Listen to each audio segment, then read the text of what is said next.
ರಾಜ್ಯದಲ್ಲಿ ಮಳೆ ಬರ್ತಾ ಇಲ್ಲ, ಮುಂಗಾರು ಕೈಕೊಟ್ಟಿದೆ. ಉತ್ತರ ಕರ್ನಾಟಕದಲ್ಲಿ ಬರದ ಛಾಯೆ ಆವರಿಸಿರುವಂತದ್ದು. ನವಲಗುಂದದಲ್ಲಿ ಸದ್ಯ ಸಚಿವ ಸಂತೋಷ್ ಲಾಡ್ ಬರ ಪರಿಶೀಲನೆಯನ್ನ ಮಾಡ್ತಾ ಇದ್ದಾರೆ. ಅಧಿಕಾರಿಗಳ ಜೊತೆಗೆ ಜಮೀನುಗಳಿಗೆ ಭೇಟಿ ಕೊಟ್ಟು ಪರಿಶೀಲಿಸ್ತಾ ಇದ್ದಾರೆ ಸಂತೋಷ್ ಲಾಡ್.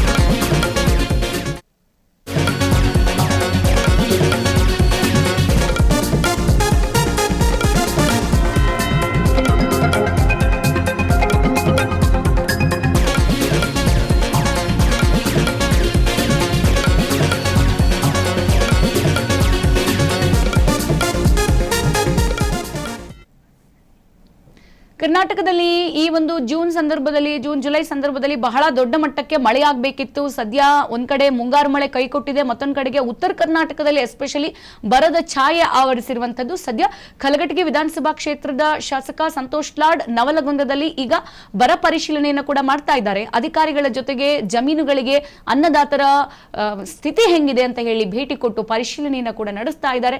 ಅಲ್ಲಿ ಹೋಗಿ ರೈತರ ಅಹವಾಲನ್ನು ಕೂಡ ಸದ್ಯ ಜಿಲ್ಲಾ ಉಸ್ತುವಾರಿ ಸಚಿವರು ಆಲಿಸಿರುವಂತದ್ದು.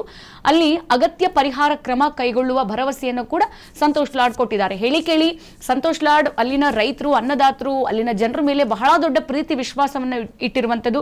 ಹಾಗಾಗಿ ಜನರ ಮಧ್ಯೆ ತಾವೂ ಕೂಡ ಸಾಮಾನ್ಯ ಜನರಂತೆ ಬೆರೆತು ಮಾತನಾಡಿ ಬರುವಂತಹ ಶಾಸಕರು ಈಗ ಸಚಿವರು ಕೂಡ ಆಗಿದ್ದಾರೆ. ಈ ಸಂದರ್ಭದಲ್ಲಿ ಬರ ಪೀಡಿತ ಎಲ್ಲಾ ಪ್ರದೇಶಗಳಿಗೆ ಭೇಟಿ ಕೊಟ್ಟು ಅಧ್ಯಯನ ನಡೆಸಿದ್ದಾರೆ. ಸೊ ಉತ್ತರ ಕರ್ನಾಟಕದಲ್ಲಿ ಹೇಳಿ ಕೇಳಿ ಈ ಒಂದು ಜೂನ್ ಜುಲೈ ಸಂದರ್ಭದಲ್ಲಿ ಏನಾಗುತ್ತಂತ ಅಂದ್ರೆ ಮಳೆ ಬರ್ತಾ ಇರುತ್ತೆ. ಹಾಗಾಗಿ ಯಾವ ಬೆಳೆಯನ್ನ ಈ ಸಂದರ್ಭಕ್ಕೆ ಬೆಳಿಬೇಕು ಅಂತ ಹೇಳಿ ಮುಂಚಿತವಾಗಿ ಬೆಳೆ ಬಿತ್ತನೆ ಮಾಡ್ಕೊಂಡು ಕಾಯ್ತಾ ಇರ್ತಾರೆ, ಇನ್ನೇನು ಮಳೆ ಬರುತ್ತೆ ಅಂತ ಹೇಳಿ. ಸೊ ಈ ವರ್ಷ ಕರ್ನಾಟಕದಲ್ಲಿ ಮುಂಗಾರು ಮಳೆ ಕೈ ಕೊಟ್ಟಿದೆ, ಮತ್ತೊಂದ್ ಕಡೆಗೆ ನೀರು ಕೂಡ ಇಲ್ಲ, ನದಿಗಳು ಕೂಡ ಬತ್ತು ಹೋಗಿದೆ. ಇಂಥ ಸಂದರ್ಭದಲ್ಲಿ ರೈತರು ಏನ್ ಮಾಡ್ಬೇಕು? ಹಾಗಾಗಿ ಈಗ ಸದ್ಯ ನೂತನ ಸಚಿವರಾಗಿಯೂ ಪ್ರಮಾಣ ವಚನ ಸ್ವೀಕರಿಸಿದ್ದಾರೆ. ಮತ್ತೊಂದ್ ಕಡೆಗೆ ಕಲಘಟಗಿ ವಿಧಾನಸಭಾ ಕ್ಷೇತ್ರದ ಶಾಸಕರು ಸಂತೋಷ್ ಲಾಡ್.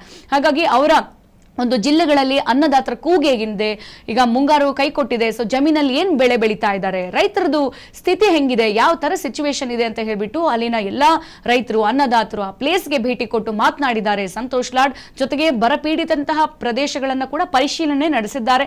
ಮತ್ತೊಂದು ಕಡೆಗೆ ಅಧಿಕಾರಿಗಳ ಜೊತೆಗೆ ಹೋಗಿರುವಂತದ್ದು, ಜಮೀನುಗಳಿಗೆ ಭೇಟಿ ಕೊಟ್ಟು ಪರಿಶೀಲನೆಯನ್ನ ನಡೆಸಿದ್ದಾರೆ. ಹೆಂಗಿದೆ ಅಲ್ಲಿನ ಪರಿಸ್ಥಿತಿ, ಬೆಳೆ ಬೆಳೆಯೋಕ್ಕಾಗಲ್ಲ ಅಂತ ಅಂದ್ರೆ ರೈತರು ಯಾವ ಬಿತ್ತನೆ ಹಾಕಿದ್ರು, ಯಾವ ಬೀಜ ಹಾಕಿದ್ರು, ಎಷ್ಟು ಖರ್ಚು ಮಾಡಿದ್ರು, ಎಲ್ಲಿ ಸಾಲ ತೆಗೆದುಕೊಂಡಿದ್ರು, ಎಲ್ಲ ವಿಚಾರಕ್ಕೆ ಸಂಬಂಧಪಟ್ಟಂತೆ ರೈತರ ಜೊತೆ ಮಾತುಕತೆ ಕೂಡ ನಡೆಸಿದ್ರು. ರೈತರ ಅಹವಾಲನ್ನು ಕೂಡ ಆಲಿಸಿದ್ದಾರೆ.